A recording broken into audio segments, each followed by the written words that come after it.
भारत जोड़ो न्याय यात्रा का एकमात्र उद्देश्य है कि देश में जो अन्याय की आंधी चल रही है, उस अन्याय की आंधी को रोकने के लिए राहुल गांधी न्याय के पक्ष में खड़े हैं।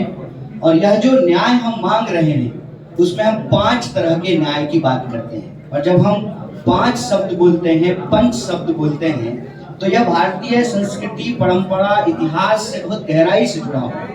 आप जानते हैं कि 5 तत्व से शरीर के बनने की बात होती है, पंच कहे जाते हैं। जब कोई विवाद होता है, उस विवाद को सुलझाने के लिए पंच होते हैं, जो 5 लोग मिलकर के न्याय को स्थापित करते हैं।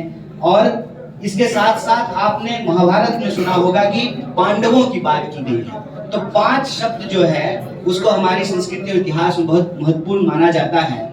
और हमारी पार्टी का और हमारे नेता राहुल जी का यह मानना है कि जब तक भारत में 5 तरह के न्याय की पुनर्स्थापना नहीं होगी, वो न्याय है युवा न्याय, हिस्सेदारी न्याय, नारी न्याय, किसान न्याय और मजदूरों का न्याय, श्रमिकों का न्याय, तब तक जो है इस देश को शक्ति नहीं मिलेगी।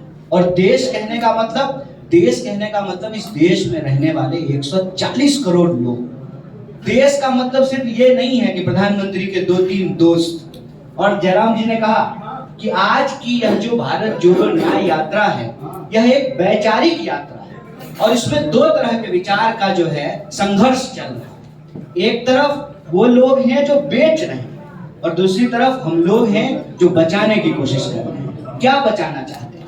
बचाना चाहते हैं कि इस देश के लिए कांग्रेस पार्टी ने पब्लिक सेक्टर बनाया और अपने दोस्त के लिए उस पब्लिक सेक्टर को प्रधानमंत्री मोदी जी फ्रेंड सेक्टर में बदल रहे हैं।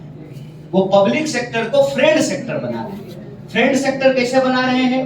तो जो एयरपोर्ट देश की जनता का है, देश का है, उसको औने पौने दाम में, मतलब कौड़ियों के भाव में वो अपने दोस्त को दे रहे हैं। और ये रिश्ता क्या है? सिंपल रिश्ता है कि हम तुमको देश की संपत्ति देंगे। उसको हम इस तरह से कहते हैं कि तुम मुझे चंदा दो, मैं तुम्हें धंधा दूंगा। मतलब चुनाव लड़ने के लिए, विधायक खरीदने के लिए, ये सवाल आप पूछेंगे, विधायक खरीदने के लिए हम आपको जो है धन देंगे और आप जब चुनाव जीत जाएंगे तो आप हमको जो है इस देश की संपत्ति दीजिएगा। यही रिश्ता है, एक हाथ ले दूसरा हाथ दे।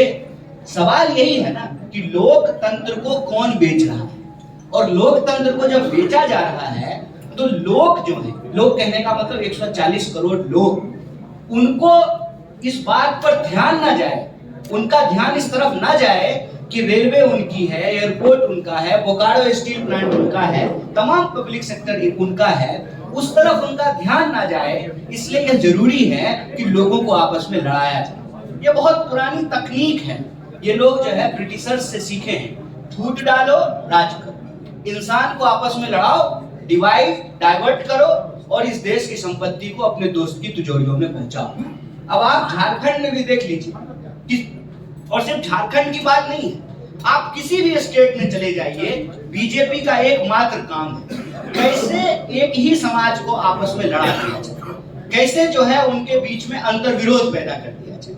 और झारखंड के लोग जब आपस में लड़ने लगेंगे तो झारखंड का खान, खदान, फैक्ट्री, खेत, एयरपोर्ट, रेलवे सब अपने दोस्त को बेच दिया जाए। ये मॉडल हम लोगों को समझना पड़ेगा और इस मॉडल के चलते लगातार अन्याय हो रहे हैं। अगर आप किसान की बात करेंगे, किसान आत्महत्या कर रहे हैं। 1 साल में 12,000 से ज्यादा किसान आत्महत्या कर रहे हैं, नौजवान आत्महत्या कर रहे हैं। आए दिन महिलाओं के ऊपर अत्याचार हो रहा है, श्रमिकों के साथ अत्याचार हो रहा है। आप बताइए, आप सब लोग यहाँ बैठे हुए हैं, सरकार ने कानून बनाया, जब कांग्रेस की सरकार थी तो सरकार ने कानून बनाया कि 8 घंटा का काम करना पड़ेगा। 24 घंटा होता है, 8 घंटा काम का, 8 घंटा आराम का और 8 घंटा किसी चीज के सृजन करने का, सोचने का। मजदूर को भी हक है कि वो भी जो है टीवी देखे, समाचार सुने, कविता लिखे, कुछ बनाए, कुछ पढ़े, कुछ गढ़े।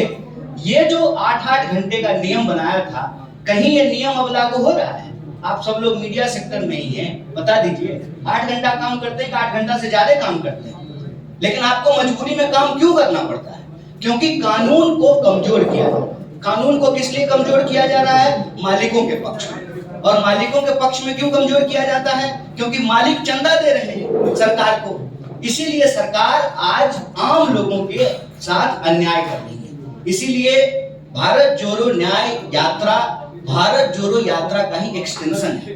भारत जोड़ो यात्रा में राहुल जी बार बार बोले कि हम नफरत के बाजार में मोहब्बत की दुकान खोलने चले, और जब वो लोगों से मिले तो ऐसा महसूस हुआ कि हर वर्ग के साथ अन्याय हो रहा है, हर वर्ग के साथ, चाहे वो युवा हो, किसान हो, मजदूर हो, महिला हो, सबके साथ अन्याय हो रहा है। और इस अन्याय के खिलाफ न्याय की स्थापना बहुत जरूरी है, और इस न्याय के लिए ही भारत जोड़ो न्याय यात्रा चली है। और इसमें हम आपके सामने कह रहे हैं कि हम जिस भी राज्य में जा रहे हैं उस राज्य के लोगों के जो मुद्दे हैं उन मुद्दों को हम उठा रहे हैं। आपने देखा होगा कि झारखंड में भी पेशा कानून की बात की गई, सरना कोड बिल की बात की गई, और यहाँ के पब्लिक सेक्टर को जिस तरीके से बेचा जा रहा है उसको बचाने की बात की गई। यहाँ के किसानों की, आदिवासियों की, मजदूरों की, गरीबों की, और यहाँ के जो नौजवान हैं, महिलाएं हैं, उनके जो सवाल हैं उसको हम लोग भारत जोड़ो न्याय यात्रा के माध्यम से उठा रहे हैं। और हमारा यह मानना है कि यह भारत जोड़ो न्याय यात्रा का ही प्रभाव है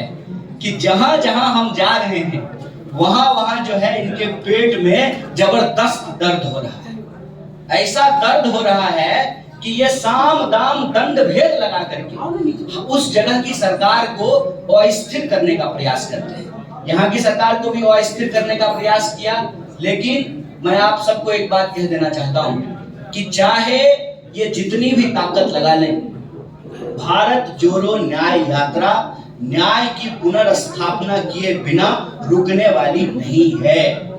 अलग अलग तरीके से इसके ऊपर हमला करते हैं, पोस्टर फाड़ते हैं, जो भी ये कर ले, भारत जोड़ो न्याय यात्रा नहीं रुकने वाली है।